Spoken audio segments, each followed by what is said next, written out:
গরমের দিনে এই ডাল হলে আর একটু আলুর চোখা তাহলে কিন্তু হয়ে যায় খাওয়াটা সম্পূর্ণ।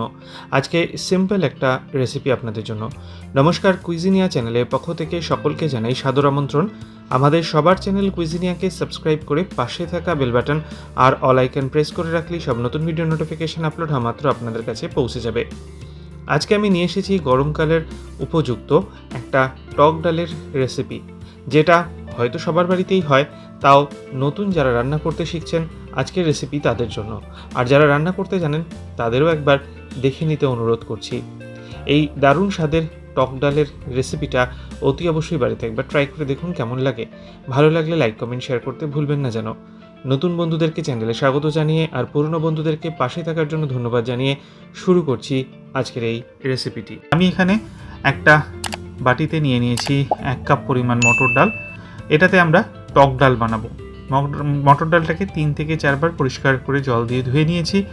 আর তারপর এটাকে আমি 800 মিলিলিটার জল দিয়ে সেদ্ধ করে নেব। টক ডাল আম দিয়ে আমরা সাধারণত মসুর ডাল দিয়েই খাই, কিন্তু সম্পূর্ণ নিরামিষে মসুর ডালটা চলে না, তো সেই জন্য আমরা কিন্তু এই মটর ডাল দিয়ে টক ডাল রান্না করছি। এটা মোটামুটি 80% পর্যন্ত সেদ্ধ হয়ে যাবে, 80 থেকে 90% মতো। ততক্ষণ পর্যন্ত কিন্তু আমরা এটাকে বয়েল করব। ঠিক এই পর্যায়ে দেখুন এরকমভাবে গলছে, এটাকে আমরা নামিয়ে রেখে দিই। এগিয়ে যাওয়ার আগে মনে করিয়ে দিই আমার নতুন চ্যানেল গল্পের সে কালেকাল, যেখানে আমি পড়ে শোনাই বাংলা সাহিত্যের পুরনো দিনের গল্প। চ্যানেলটাকে সাবস্ক্রাইব করতে আজকের ভিডিও ডেসক্রিপশন বক্সটা প্লিজ চেক করে নেবেন, ওখানে লিঙ্ক দেওয়া আছে। গল্পগুলো শুনে ভালো লাগলে একটা লাইক কমেন্ট প্রচুর শেয়ার করতে ভুলবেন না যেন। আসুন শুরু করি আবার রান্নাটি। 2 টিস্পুন সর্ষের তেলে 1/4 টিস্পুন পরিমাণ গোটা কালো সর্ষে আর 2টো শুকনো লঙ্কা একটু ভেজে নিলাম।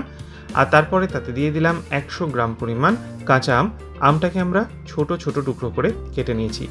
মিনিট খানেক ভেজে এবার ওই সেদ্ধ করা 90% সেদ্ধ করা ডালটার মধ্যে দিয়ে দিলাম। তার সাথে দিয়ে দিচ্ছি স্বাদ অনুযায়ী নুন, কারণ আমি ডালটা কিন্তু কিচ্ছু না দিয়ে সেদ্ধ করেছিলাম। আর সামান্য 1/4 টিস্পুন পরিমাণ হলুদ গুঁড়ো। একটু নেড়েচেড়ে মিক্স করে নিলাম। আর এবার আরও 200 মিলিলিটার জল দিচ্ছি, একটু পাতলা রাখবো বলে। এবার হাই ফ্লেমে এটাকে 4 থেকে 5 মিনিটের জন্য আমি কুক করব। তারই মাঝে দিয়ে দিচ্ছি 2 টিস্পুন পরিমাণ চিনি। অতি অবশ্যই দেবেন স্বাদটাকে ব্যালেন্স করার জন্য, খেতে তাহলে কিন্তু ভালো লাগবে। তারপরে মিনিট 4-5 যেরকম বললাম আপনাদেরকে ওরকমভাবে ফুটিয়ে রেডি হয়ে গেলে আমরা গ্যাসের ফ্লেমটাকে অফ করে দেবো। আর সার্ভ করার জন্য দারুণ স্বাদের এই টক ডাল কিন্তু একদম রেডি।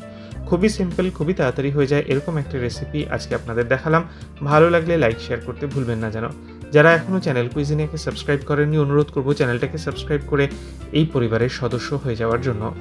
গল্পের শিকারেকালকে প্লিজ সাবস্ক্রাইব করে নেবেন। আজকে এই পর্যন্তই। সবাই ভালো থাকবেন, সবাই সুস্থ থাকবেন। দেখা হবে পরের রেসিপি নিয়ে। নমস্কার।